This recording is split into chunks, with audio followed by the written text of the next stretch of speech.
Frédéric Mars. Bonjour Bob. Vous avez sorti il y a quelques années un bouquin qui avait fait fureur qui s'appelait Le manuel du serial killer. Et là, il vient de ressortir chez Pocket. Donc c'est l'occasion de redécouvrir ce super bouquin. Est-ce que vous pouvez nous en rappeler le pitch en quelques mots? C'est très simple, ça se passe à Boston, aux États-Unis, à Harvard, l'université qui est juste à côté de Boston. Un jeune étudiant en littérature tout court, mais qui adore la littérature policière, fait un stage dans une maison d'édition de polar, ça tombe bien, et il est dévolu à l'ouverture des manuscrits. Vous savez, les maisons reçoivent des milliers de manuscrits tous les ans. Lui, il ouvre les enveloppes et il tombe sur un manuscrit odieux qui s'appelle Le manuel des serial killers, justement, et qui raconte l'histoire de meurtres d'enfants. Donc il trouve ça abject, il le met de côté, ce livre ne paraîtra jamais. Sauf que, quelques semaines plus tard, dans une grande librairie d'Harvard, la plus grande, il voit le bouquin en question publié. Alors déjà, ça le surprend. Il se dit, tiens, c'est bizarre. Moi, je l'ai recalé.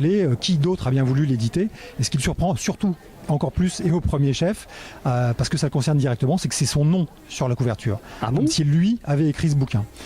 Et là où ça devient vraiment gênant, c'est que dans le bouquin est décrit un mode opératoire pour tuer des enfants, qui est exactement celui qu'utilise un meurtrier à ce moment-là dans la ville de Boston. Donc évidemment, il devient le principal suspect de la série. Bien sûr. C'est une belle mise en abîme, en plus dans un secteur et dans un milieu que vous connaissez bien, qui est celui de l'édition. Effectivement. C'est super. Parlons un petit peu, alors ça c'est la réédition, parlons un petit peu de votre actualité maintenant, le plus récent. Qu'est-ce que vous venez de sortir? Le plus récent, c'est pas forcément sous cette casquette-là ou sous cette identité-là. Donc voilà, je sais pas s'il faut si, j'ai vu tout à l'heure. S'il faut en parler ou pas. Bien sûr, Notamment, j'ai écrit un petit bouquin que je ne cache pas parce que vraiment il me plaît beaucoup. Chez Pocket, je crois aussi, non? Alors oui, il y a une sortie chez Pocket qui était la reprise d'un bouquin que j'avais déjà écrit qui s'appelle Comment j'ai arrêté de consommer, qui raconte, trait d'union sommet, qui est l'histoire de mon histoire, qui est celle d'une expérience de vie pendant un an, comment j'ai essayé de moins consommer, d'enlever de ma vie le cancer, ce véritable cancer pour moi qui est le marketing, la publicité, etc.